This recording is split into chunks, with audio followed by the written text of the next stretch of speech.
Hello everyone, this is Robert. I hope you're well and enjoying the chess videos. I want to bring you a game which was from this last weekend. What's it today? Tuesday, Sunday. On Sunday, I was playing in the fourth round of the Wales Chess Congress down in Somerset. With my son Ben was also with me. We were in the same section, in the intermediate section, and I was drawn with the white pieces against someone I know from the Down End Chess Club, N.Wilcox. Nigel's been playing in the Bristol District Chess League for donkey's years, and I do recall playing him once, but it was such a long time ago. I think I won the game. It must have been before 2000 because I can't find him on the records, and I can't find the game either. But I'm certain we did play. And when we did, he looked a bit like he did there on his photo.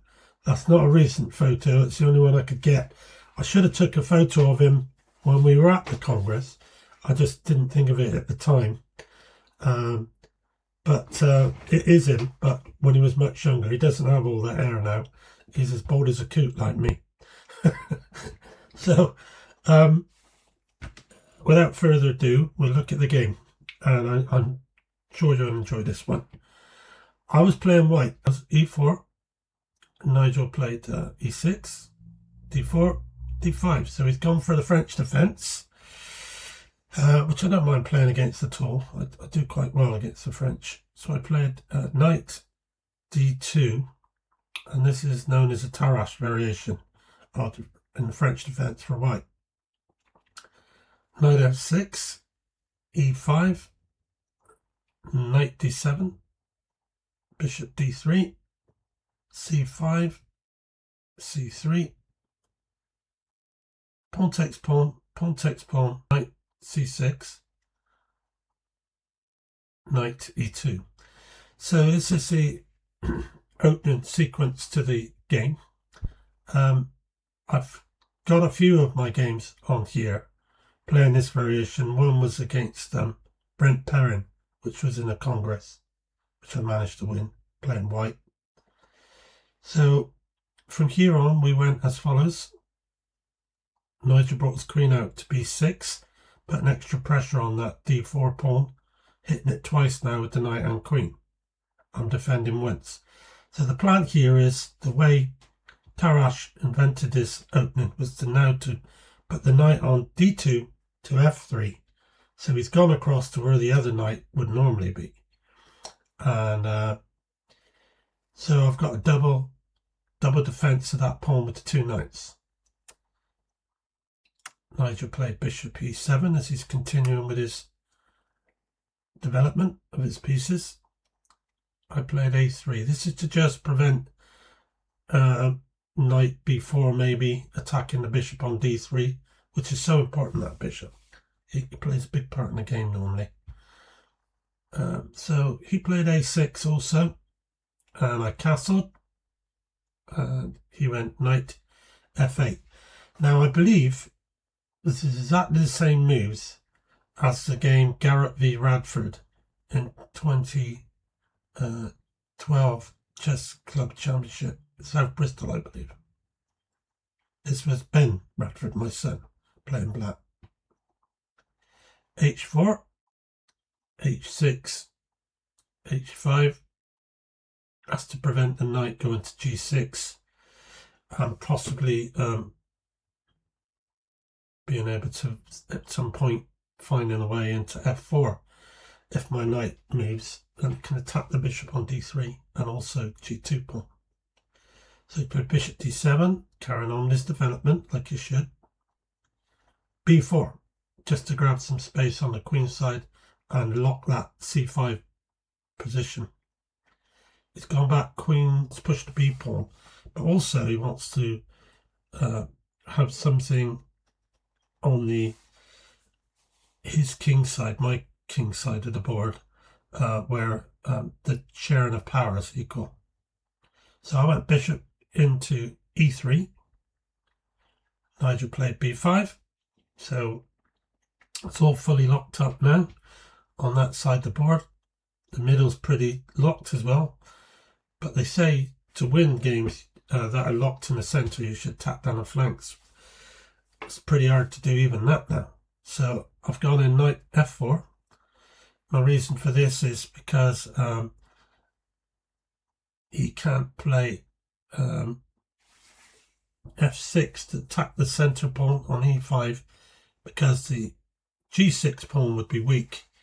I can play, for instance, a knight into g6 attacking the rook, and he can either move the rook or go knight takes knight, and instead of taking with the pawn I take the bishop, and then the king would have to go to f8 and not be at the castle.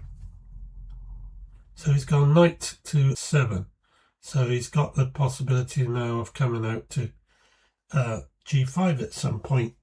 And if I take with my knight, he doesn't have to take with the pawn, he can retake with the bishop on g5. Rook c1, rook c8, queen b3. So I brought my queen out to b3. Afterwards, Nigel asked me why I played this move because he couldn't understand why I did that. I told him it was quite simple really. It's just so I could drop my queen back to b1 if I so wished, and add a queen and bishop attacking the h7 spot.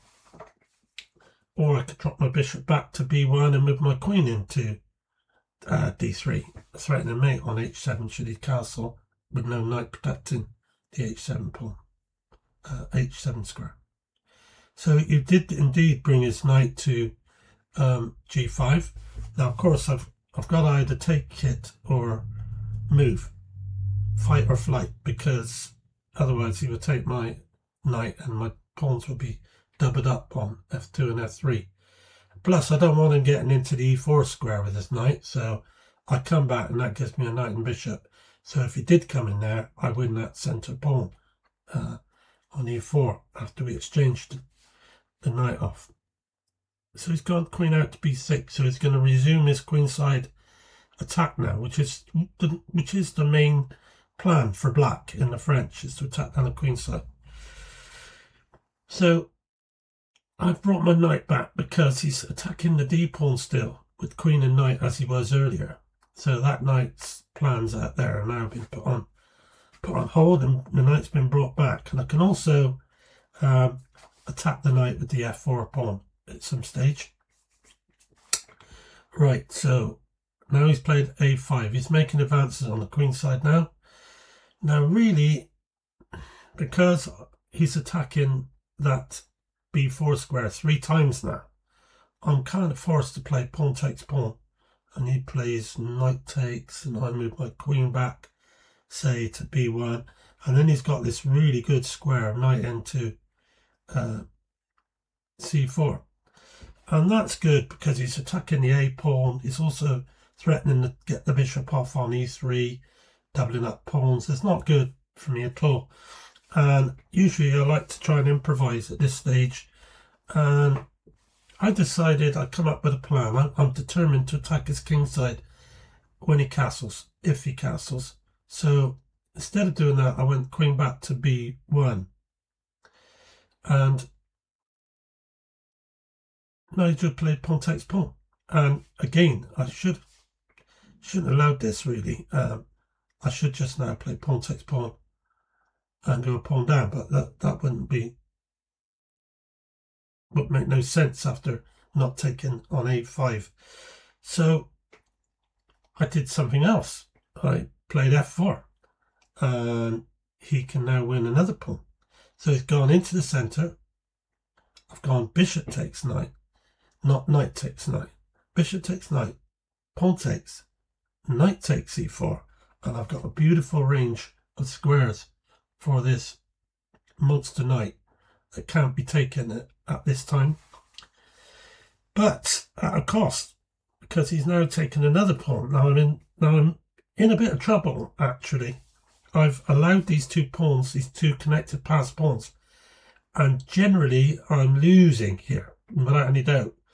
But I just got this feeling about this game. I'll tell you why in a second. So I played the bishop back because I want to push the e pawn on to e5 and attack the queen, and the knight at the same time. But I can't do it until I put the bishop back because the bishop would be hanging on e3. So Nigel saw this and he played queen a6 to get out of the way of the threat of the undiscovered attack. And now I've played rook across to d1. So I've centralized my rooks. But he's determined now. He's pushing his pawns on. And I noticed something at this stage, that from here, Nigel is very, very much looking at and concentrating on these two pawns. And he sees this as his win in this game. He's looking and he's thinking, I can win this with these two pawns. I'm going to get a queen. He's going to have to give up a rook or a queen or something. And he's probably right. But I've got to now really play better. So what I did was, first of all, I moved my rook up to e2. That's to just stop the push on the a pawn to a2. But it also gives me an opportunity to double my rooks on d8. Because if he castles, that bishop on d7 will be unprotected. So he castled. And now I've got to open that line up on the d1, d8 square. So I've gone knight into c5, hitting the queen and the bishop. And in all likelihood, the black square bishop, which is probably his worst piece, he took my knight just as I thought he would. And I played pawn takes. And now I'm attacking his bishop on d7. I'm getting a bit of traction here now. I've got the central file. And he's got the two attacking pawns. And so he's defending that bishop with his rook on f8. But I've got to get my knight back in the center to protect that c pawn somehow. So when I move my rook on c1 to d1, otherwise he may be able to check me by taking that pawn if he can line his queen up with that pawn. So first off, I've got to get my knight over, but do I have time? How long is it before he pushes these pawns and keep pushing? So I've gone knight to g3. Now he's preparing to push that pawn with d3. And he's played rook from c8 to b8. So I am short of time now. So it's got to be now or never. So rook into d1 from c1. And he's gone back. And then I played knight into e4. So there. I've got my knight into e4. I'm protecting that c5 pawn. That's all done nicely. And he will lose the exchange trying to defend that bishop. But he is looking at these two pawns over and over again. He's concentrating on this side of the board. He's not really looking at the other side of the board. He doesn't see anything happening there. But something could happen there. So he's pushed his pawn on to b3. So now I've got to make this work. Be distracted by this bishop, or is he going to keep pushing that pawn? So he's done something incredible. I didn't expect to see him play rook c8. He's just dropped a bishop, but he doesn't seem the slightest worried about it. I think he did it deliberately. So when I took the bishop, he now plays rook c7.